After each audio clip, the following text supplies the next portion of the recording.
Hello everyone, I am Vaibhav Titarmare, lecturer in Mechanical Engineering Department, NIT Polytechnic, Nagpur. Today's topic for discussion is crystal structure, unit cell and space lattice. Learning outcomes. After completion of this lecture, learners are able to list various crystal structure, define unit cell and space lattice, understand various crystal structure. So, the question in mind, your body is made up of. आपकी body किससे बनी हुई है? Video को pause कीजिए और थोड़ा विचार करिए.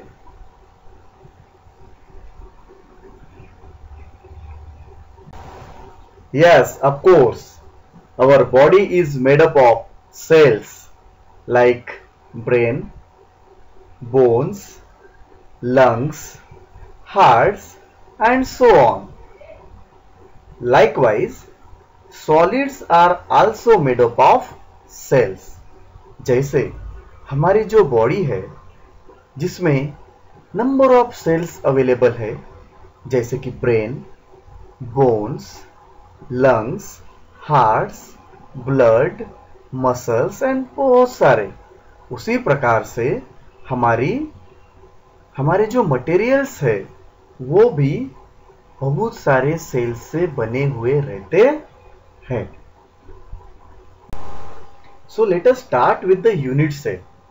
यूनिट सेल का मतलब क्या है? The smallest regular shape in space which when repeated generate the whole crystal structure is known as unit cell. Unit cell ये जो रहता है ये मटेरियल का सबसे छोटा रेगुलर शेप रहता है. अगर हम इस छोटे से रेगुलर शेप को रिपीट करते हैं तो हमें एक स्ट्रक्चर मिलता है. तो मटेरियल का सबसे छोटा जो हिस्सा रहता है उसे हम यूनिट सेल कहते हैं. अगर हम यूनिट सेल को रिपीट करते हैं तो हमें एक एटॉमिक स्ट्रक्चर मिल सकता है. The basic building block of the crystal structure, ऐसा भी इसे कहा जाता है. किसी मटेरियल का अगर हमें बनाना है, किसी मटेरियल को अगर आगे लेके जाना है तो ये यूनिट सेल को हम बिल्डिंग ब्लॉक भी कहते हैं. Unit cell also define the entire crystal structure. पूरे एंटायर क्रिस्टल स्ट्रक्चर जो मटेरियल का रहता है उसे हम यूनिट सेल से डिफाइन कर सकते हैं. तो what is unit cell? Unit cell is the smallest regular shape. Unit cell is the smallest regular shape. और अगर हम इसको रिपीट करते हैं तो हमें एक स्ट्रक्चर मिलता है, एक मटेरियल मिलता है. Okay, now let us discuss about the crystal structure. हम अभी क्रिस्टल स्ट्रक्चर के बारे में बात करना चाहते हैं. उसके बहुत सारे नाम है, जैसे कि स्पेस लैटिक या लैटिक स्ट्रक्चर. सो क्रिस्टल स्ट्रक्चर क्या है? The atoms arrange themselves in a different pattern in space is called as space lattice. Atoms जो है खुद को अलग अलग पैटर्न में अरेंज करते हैं, जैसे आपको डायग्राम में दिखाया गया है. That is nothing but the space lattice या क्रिस्टल स्ट्रक्चर भी उसे कहते हैं. तो it is the arrangement of atom. Atom की जो अरेंजमेंट है that is nothing but the crystal structure. A space lattice is a three-dimensional network of imaginary line connected to the atoms. अगर हम एटम्स को इमेजिनरी लाइंस के साथ अगर connect करते हैं तो हमें एक स्ट्रक्चर मिलेगा. उस स्ट्रक्चर को हम स्पेस लैटिस कहते हैं. उस स्ट्रक्चर को हम क्या कहते हैं? Space lattice. मतलब एटम्स को हमने इमेजिनरी लाइंस के साथ अगर ज्वाइन किया तो एक स्ट्रक्चर मिलता है. उस स्ट्रक्चर को अपन स्पेस लैटिस कह सकते हैं. A space lattice can be considered as a infinite array of points in a space. Arrays मतलब रेज। हम एटम्स को अगर इनफाइनाइट लाइंस के साथ अगर ज्वाइन करते हैं तो हमें एक फिगर मिलेगा। That figure is nothing but a space lattice. ये जो क्रिस्टल स्ट्रक्चर रहता है ये मटेरियल के प्रॉपर्टीज को डिफाइन करने में बहुत ज्यादा इंपॉर्टेंस रखता है। So here we clearly understand that the original of any material is a crystal structure. किसी मटेरियल का जो ओरिजिन रहता है वह रहता है crystal structure, and crystal structure is made up of many cells. Crystal structure किससे बनता है? मेनी सेल्स से बनता है। Now these are some crystal structures given। यहां पे कुछ क्रिस्टल स्ट्रक्चर आपको दिखाए गए हैं कि एटम्स का अरेंजमेंट कैसा है। छोटे छोटे जो ब्लॉक्स दिख रहे हैं these are the unit cell, और उन छोटे छोटे ब्लॉक्स को हमने रिपीटेड अगर कर दिया तो हमें कुछ बॉक्स मिलेंगे। That box is nothing but, जो बड़ा बॉक्स है उसे हम क्रिस्टल स्ट्रक्चर कहेंगे। शायद इस डायग्राम से आपको क्रिस्टल स्ट्रक्चर क्लियर हो रहा होगा। जैसे आपको शू बॉक्स दिख रहा है, स्ट्रेच क्यूब दिख रहा है या क्यूब दिख रहा है। So the very important definition is packing efficiency और एटॉमिक पैकिंग फैक्टर। इसका क्या मतलब है? जैसे आपको एक सूटकेस दिखा गया है, येलो कलर का सूटकेस है और उसमें हमने शर्ट्स रखे गए हैं। तो जो सूटकेस है, सूटकेस का कुछ वॉल्यूम रहेगा, उस वॉल्यूम को अपन बोलेंगे वॉल्यूम ऑफ यूनिट सेल। उस वॉल्यूम को हम क्या बोलेंगे? Volume of unit cell. और उसके अंदर जो शर्ट्स हम रख रहे हैं that these are the volume of atoms. These are the volume of atoms. तो उस सूटकेस में कितने हम शर्ट्स रख सकते हैं, that is the packing efficiency of that suitcase. Is it right? उस सूटकेस में हम कितने शर्ट्स रख रहे हैं, that is the volume, that is the efficiency of that suitcase. उसी प्रकार से एक यूनिट सेल में कितने एटम रह सकते हैं, that is the packing efficiency of that unit cell. बराबर है? एक यूनिट सेल में कितने वॉल्यूम ऑफ एटम्स रह सकते हैं। सो डेफिनेशन क्या है? The packing efficiency of crystal structure is defined as the ratio of the atoms belonging to the unit cell to the volume of unit cell। मतलब उस unit cell में जितने atoms है उस एटम्स का volume divided by volume of that unit cell. Clear है? Atoms का volume divided by volume of unit cell. जैसे हमारे पास बहुत सारे क्रिस्टल स्ट्रक्चर अवेलेबल है, उनमें से बीसीसी अगर स्ट्रक्चर रहता है तो उसका पैकिंग इफिशियंसी रहता है 0.68।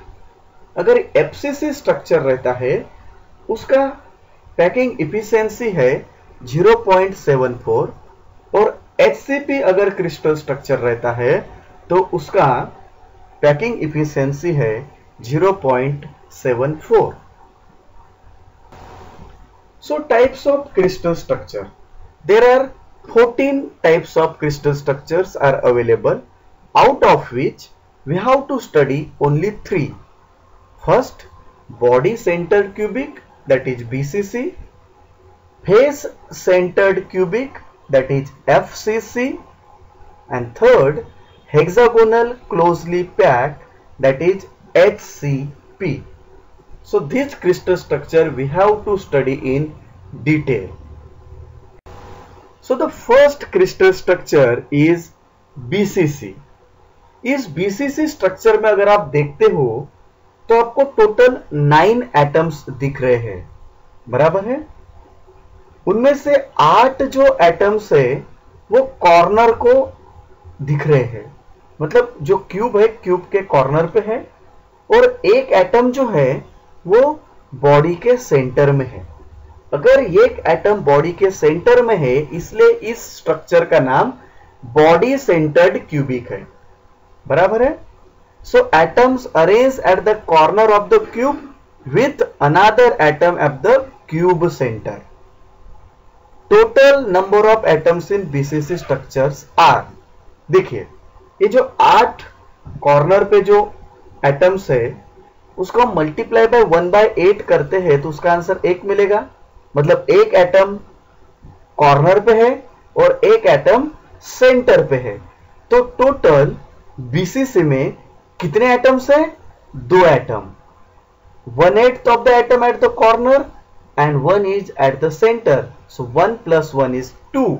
अगर आप इस 3D डायग्राम में देखते हैं तो जो कॉर्नर पे एटम है वो 1/8 है, 1/8। ऐसे टोटल 8 एटम है, इसलिए टोटल एटम कितना हो गया? 8 प्लस 1 जो सेंटर में है वह। ऐसे टोटल बीसीसी में 8 एटम, टोटल 2 एटम रहते। टोटल कितने एटम रहते बीसीसी में? 2। The packing efficiency of BCC structure is 0.68। बहुत ज्यादा इंपॉर्टेंट है। बीसीसी के एग्जाम्पल आपको ध्यान में रखने हैं, जैसे tungsten, sodium, alpha iron, chromium, molybdenum, vanadium etcetera. Next crystal structure is face centred cubic, that is FCC। यह डायग्राम अच्छे से देखिए। यहां पे आपको 8 जो एटम्स है ये कॉर्नर पे दिख रहे हैं और 6 जो एटम्स है ये फेस के सेंटर पे दिख रहे हैं। जो भी क्यूब आपको दिख रहा है उसके सेंटर में, फेस सेंटर, इसलिए इसको फेस सेंटर्ड क्यूबिक बोलते हैं क्योंकि 6 एटम्स यहां पे सेंटर पे है, फेस के सेंटर पे। So atoms are arrange at the corners and centres of cube face of the shape. इसमें टोटल कितने एटम्स रहते? जैसे हमने इसके पहले वाले बीसीसी में देखा था कि 8 एटम्स कॉर्नर्स पे थे, वह 1/8 पार्ट था। तो 8 × 1/8 कितना हो जाएगा? 1। अभी यहाँ पे जो 6 एटम्स है वो 6 एटम्स जो है आधा सामने की तरफ है और आधा पीछे की तरफ है। मतलब 6 एटम्स जो है वो इस यूनिट सेल में आधा आधा हिस्सेदारी कर रहे हैं। तो 6 × हमें कितना करना पड़ेगा? 1/2। 6 × कितना करना पड़ेगा? 1/2। अगर आप ये 3D फिगर में आप देखोगे तो आधा एटम इस यूनिट सेल में कंट्रीब्यूट कर रहा है और आधा एटम दूसरी यूनिट सेल में कंट्रीब्यूट कर रहा है, लेकिन इस यूनिट सेल में कितना कंट्रीब्यूट कर रहा है? आधा। ऐसे टोटल कितने एटम्स है? 6। तो 6 का आधा कितना हो जाएगा? 3। और ये कॉर्नर के 1/8, इसका 1 था। ऐसे टोटल एफसीसी में कितने एटम्स रहेंगे? 4। टोटल एफसीसी में कितने एटम्स रहेंगे? 4। 6 एटम थे, 6 का हाफ कर देना पड़ेगा, दैट इज 3। और जो 8 एटम थे ये कॉर्नर पे थे। 8 एटम कहां पे थे? कॉर्नर पे। 1/8 अपना कंट्रीब्यूशन दे रहे थे तो 1 हो जाएगा वो। तो 3 + 1 is 4। So there are 4 atoms in FCC structure. So the packing efficiency of FCC structure is 0.74. The examples of FCC structures are copper, lead, aluminium, silver, cobalt and nickel. Now let us discuss about HCP structure. HCP मतलब hexagonal closely packed. HCP structure में आपको एक hexagon दिख रहा है। Hexagon का जो top वाला जो फेस है और बॉटम वाला जो फेस है, इसमें आपको कॉर्नर्स पे 6 एटम्स दिख रहे हैं। मतलब HCP में कॉर्नर्स पे 12 एटम्स है। ऊपर वाला जो ब्लॉक है और नीचे वाला जो ब्लॉक है, उनके जो एटम्स है वो 1/6 जगह लेते हैं। कितनी जगह लेते हैं? 1/6। तो ऊपर वाले का 1/6 × 6 इज 6, 1/6 × 6 इज 1 और नीचे वाला 1/6 × 6 इज 1। तो ये जो टोटल 12 एटम्स है, इन 12 एटम्स ने 2 एटम्स का कंट्रीब्यूट किया। उसके बाद टॉप वाले फेस पे और बॉटम वाले फेस पे सेंटर पे एक एक ब्लू कलर का एटम्स दिख रहा है आपको। ये ब्लू कलर का एटम इस यूनिट सेल में आधा ही कंट्रीब्यूट कर रहा है। आधा जो एटम है वो दूसरे सेल में कंट्रीब्यूट कर रहा है। ऐसे दो एटम है, टॉप वाला ब्लू और बॉटम वाला ब्लू, तो ये half into half is 1, so this is third atom. और जो बीच के जो तीन ब्लू कलर के एटम्स दिख रहे हैं, ये पूरा कंट्रीब्यूट कर रहे हैं इच HCP यूनिट सेल में। तो in HCP structure there are 6 atoms are present. जो 12 एटम्स थे उनके दो, टॉप और बॉटम के जो ब्लू वाले थे वो आधा आधा मतलब एक, और तीन जो है फेसेस के ऊपर पूरा कंट्रीब्यूट कर रहे हैं, ऐसे तीन, ऐसे टोटल 6 एटम्स कंट्रीब्यूट कर रहे हैं HCP स्ट्रक्चर में। Got it? The packing efficiency of HCP structure is 0.74. For example, zinc, cadmium, beryllium, magnesium, etc.